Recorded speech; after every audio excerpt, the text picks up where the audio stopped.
ઉપાડ જો માણસો હાલો એ લઈ લે તો એને રીહ નો શકે એમ નો કે હાલ એ ગાહો તારી જ્યાં પાછો પાછે સંયમ રાખે ને સેવા કરે એને સ્વયં સેવક કહેવાય. રળિયામણું એવું ગોકુળ જેવું ગામ કલ્યાણપુર, નામ એવા જ ગુણ. કલ્યાણપુર એટલે કલ્યાણ જ થાય એ ભાઈ. કલ્યાણ, વાહ.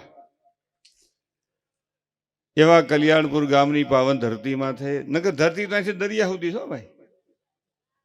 700-800 માણાનું ગામ ને આટલા બધા વહાલા સ્વજનો મળ્યા છો, બેનું ભાઈ, આટલા બધા બેનું, આટલા બધા વડીલો બહારગામથી મહેમાનો પધાર્યા છે. એટલે આ ગામના યુવાનો વડીલો તમામની માલિકો આદર આવકારનો ભાવ હોય તો આવે, કોક નકર આવે નહીં. અરે ડેલી ખુલી હોય તો કૂતરું ન કરે, એને હબકાયું હોય એક ટાંગો તેદું નો અધર રહેતો હોય. એ ડેલી નો આમ ખાનું આમ ખડકી નો આમ ઝાપો ફાળે એમ કે અહીંયા તો હળાયું તો તેદું પગ ધરી, કૂતરું ન કરે. પણ પ્રેમ લાગણી ને ભાવ હોય તો ગમે ત્યાંથી માણાને ખાલી એક ફોન કરો ને કે આવો પ્રસંગ છે, આવું જ જોહે, કે પણ મારે નવરાય નથી સમજ, એમ નહીં, તમારે આવું જ જોહે. એ સ્નેહને તાતણે બંધાઈને આવે. બાકી તમે હાકળ બાંધો ને તો તોડાવી નીકળી જાય, વયા જાય તો. એટલે ખરેખર ભાઈ એને બેસી જાવ ને આ બાજુ, તમે છૂટા ને બાધા ને બધું ગોઠવાનું. સારી વાત છે. પ્રથમ પહેલા તો સ્વયંસેવકોને એકવાર જોરદાર તાળીઓના ગગડાથી વધાવી લ્યો. સ્વયંસેવકો માથે આપણો આ કાર્યક્રમ છે. સ્વયંસેવકો છે ને એને 2 કામ કરવાના, સંયમ રાખવો ને સેવા કરવાની. આ બહુ મોટી વાત છે. આ બેન્ડ પાર્ટી જે છે એ ભાઈઓને મારા હજારો વંદન છે. નકર ઘણી આપણે જોયું છે ને, બેન્ડ પાર્ટી બોલાવી હોય ને પછી ઓલા ઢોલ વગાડે ને ડ્રમ વગાડતા હોય ને તો ઘણાનું છોકરું ભણતું હોય તો એની માન વળી એનો બાપો ને આમ કરે, પેલા મોઢા પાસે આમ આવડા બિચારા આમ કરે, ગાયો હાટું સમાજ હાટું મથતા હોય, ઓલા આમાં અધીર કરતા જાય. ભાઈ આમાં દઈ દઈ તારું ખફૂર પરણાવી દે, આમ શું વળા કરે, હા ટીંગાડે એના પેટ હાટું કરે છે.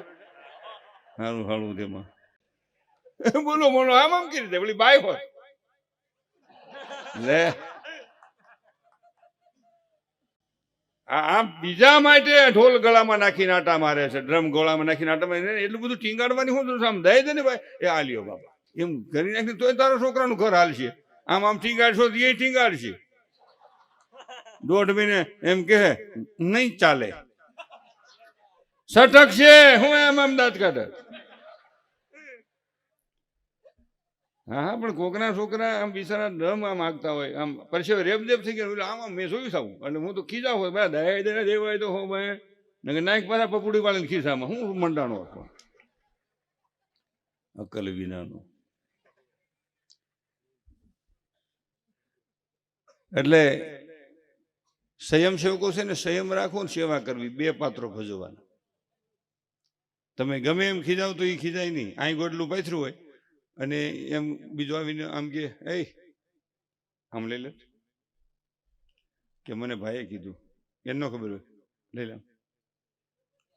લઈ લે હામો હુંડો લાય ને તો એ ખીજાય નહીં. ત્યાંથી ગાડલાનો ગાભો ન્યા લઈ જાય, ન્યા એને ખખેરે તાવળી બીજો આમ છે, એ ન્યા કેમ પાથરે, કે મને પ્રફુલભાઈ કીધું, એને ન ખબર હોય, લઈ જાઉં કે મને એને કીધું ભાઈ લાયડા ને, કે પણ બીજી વાર ફેરવું 10 વાર ફેરવું પડે, લાયડાની બધો ન રેવાય સ્વયંસેવકમાં. એ વળી ગાભો લઈને ઊની કરી લઈ જાય. એ ન્યાજા પાથરે તો એક જણો વળી વાહ હાથ રાખીને આવેલો આવતો, એલા રસ્તામાં કોણ પાથરે ન્યા, કે ભાઈએ મને કીધું, એને ન ખબર હોય, લઈ જવાનું કે સોટિયા ભાઈ કીધું, એને ન ખબર હોય, લઈ જવાનું કે લઈ જાવ, કે પણ 3 વાર ફેરવું 10 વાર ફેરવવું પડે. ઉપાડ જો માણસો હાલો એ લઈ લે તો એને રીહ નો શકે, એમ નો કે હાલ એ ગાહો તારી જ્યાં પાછળ પાછે. સંયમ રાખે ને સેવા કરે એને સ્વયંસેવક કહેવાય. ઈ તમામ સ્વયંસેવકો આ કલ્યાણપુરની ધરતીના જે યુવાનો બહેનો હોય એને એકવાર જોરદાર તાળીઓના ગગડાથી વધાવી લઈ ભાઈ, એના થકી ઉજળું કામ.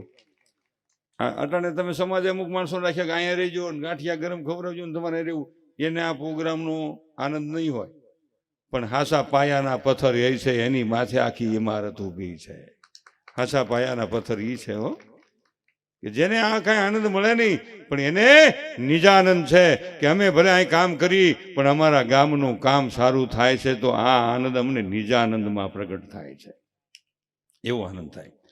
અહીંયા હું જોતો હતો, અહીં બે છોકરા ઓલા પડીકા લઈને આવ્યા કુરકુરિયાના અહીંથી હો દુકાનેથી. હવે અને હાજ જ ધીરવા છે, બોલો તો એને હક નહોતી જોયું મેં. હા હા છોકરાઓને કહું નગર હાજર ધીરવા છે ને, પણ આજે હાજે આખા ગામનું જમણવાર હતું, સમૂહ ભોજન હતું, જમવાનું હાઈ ક્લાસ હતું. અમે જમ્યા એટલે બેનું નહીં કહું, અટાણે બેનું ખૂબ દાળદરી થતા છે. દાળદરી એટલે 800 એટલે ગેમાર એટલે એ ભાઈ બસ નહીં.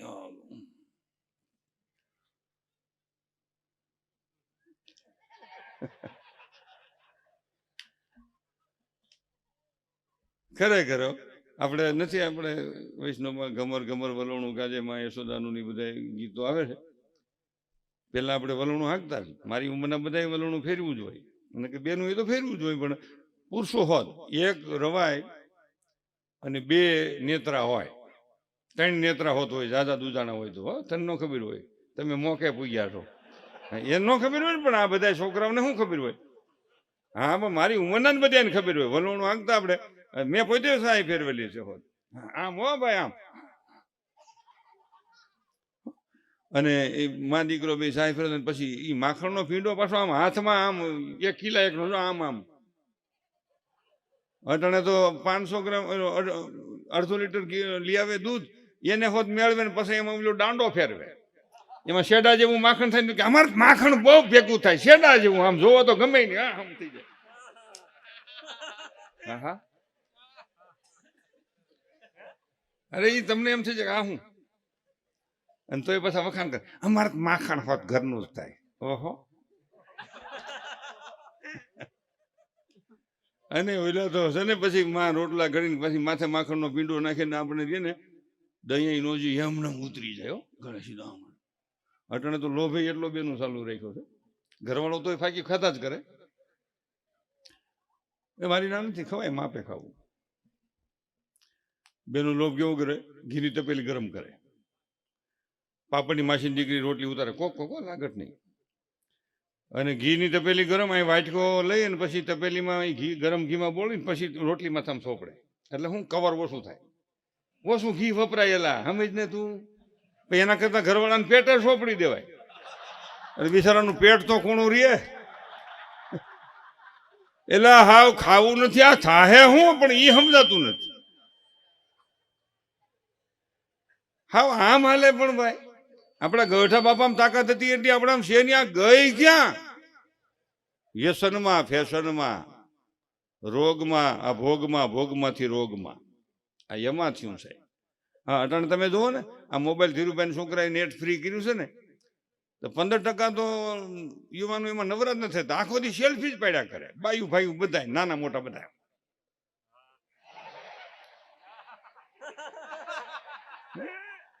હવે નાના નાના હોય તો બરોબર છે, નાના તો પાડે તો બરોબર, પણ મારી જેવા ઉંમર વાળા હોત, દાંતના 3 ખીપારિયા હોય ઈ હોત આખો દી. હવે ઈ જડમું 60 વર્ષથી ત્યાં સોયટું છે, હવે તારે એને શું છે? ઉંમર પ્રમાણે જીવતા શીખવું જોઈએ. 60 વર્ષની ઉંમર થાય પછી બજારમાં સડો પહેરીને નો આટા મરાય, પછી પીડ્યું રેવાય સાનું મનું, એવું હોય. ઉંમર પ્રમાણે જીવવું જોઈએ. બહેનોને મારે ખાસ કેવું, મને 2 પાત્રો વિશેષ ગમે છે, મા અને દીકરી. એટલે મારે કઈ બાપુજી અરે વાંધો નથી. હા નગર ઘણા બાપુજી એમ કે તો તને અમે શું લાગે, અમે શું લાગે, આપો વંદનીય છો, આદરણીય છો, સન્માનીય છો, પૂજનીય છો, પણ માઈ માં બાકી આ જગતમાં વગડાના વા છે. માં જેવું પાત્ર ઈશ્વરે સર્જન કર્યું કરી શકે નહીં. માં એવું અદભુત પાત્ર છે. એમ દીકરો મહાન છે, આપણે દીકરા ભેગી જિંદગી કાઢવી, દીકરી થાય રેવી જાય, પણ દીકરો અને દીકરીમાં ફેર છે. દીકરો એક ઘરનો દીવો છે, દીકરી 2 ઘરની જળહળતી જોઈત છે. બેનું બેઠા એને કહું, જોઈત નહીં માપમાં રહેવું, નકર જોઈત જવાળા બને તો ભડકો થઈ જાય, દજાડી દેલા ભાઈ તો મુખ થાય છે. વાતો કરે તો હું દાંત કાઢે. એટલે સાહેબ કહેતા હતા દીકરીના ખૂબ વખાણ કરતા હતા, મને ખૂબ દીકરી વાલી છે ને ખૂબ વખાણ કરું. બેની ગાહે હોય ગીત બહુ સારું છે, બાપ દીકરીના પ્રેમનું, લાગણી સબર. બાપ દીકરી જેવું આ જગતમાં કોઈ પ્રેમ ન હોય. છેલ્લી કડી આવે, કાલે ઉડી જાય છે, ભાઈ તો હારે મોકલવી પડે, જાય. પણ એનું કઈ વાંધો નથી, પણ ઘણી કીધા વિના કોક ઉડી જાય. હા, એનું કઈ સમજવું પડે. એમાં મારી મીઠી ટકોર છે, હૃદયથી લાગણી ભરી. ખાસ મારી લાડલી દીકરીને મારી પ્રાર્થના છે મનસુખ વસોયાની, કે જે માએ તમને 9 મહિના પેટમાં બહાર બેઠો હોય, પ્રસવની પીડા સહન કરી હોય, જે બાપે તમારી પાછળ કાલી મજૂરી મહેનત કરી તમને ભણાવી ગણાવીને મોટા કર્યા હોય, દીકરી તું એવું જીવન જીવજે, એ મા બાપનું સર તારા થકી આસમાનમાં રહેવું જોઈએ અને નીચું જોવું પડે એવું કોઈ દી નબળું પગલું ન ભરતી. આ ખાસ મારી વહાલી દીકરીઓની વિનંતી છે. હા, એવું થાય છે પણ તું કા સમજ નહીં. પ્રસંગ એવો બીનો, આ એક ફાસ્ટફૂડના પડીકાનું કહે, પછી જો કે બેનનો વારો પહેલાં આપણે લેવું હોય છે, અને પછી હજી અમે કલાકારો ઝાઝા છીએ. આ તો નગર શું છે, આમાં એક કલાકારને એક રાત હું 2 રાત ટૂંકી પડે એવું છે. આપણે તો આજની રાત જ રોકાવાનું છે. એમાં બધાયનો વારો આવી જવો જોઈએ, બધાને ન્યાય મળવો જોઈએ.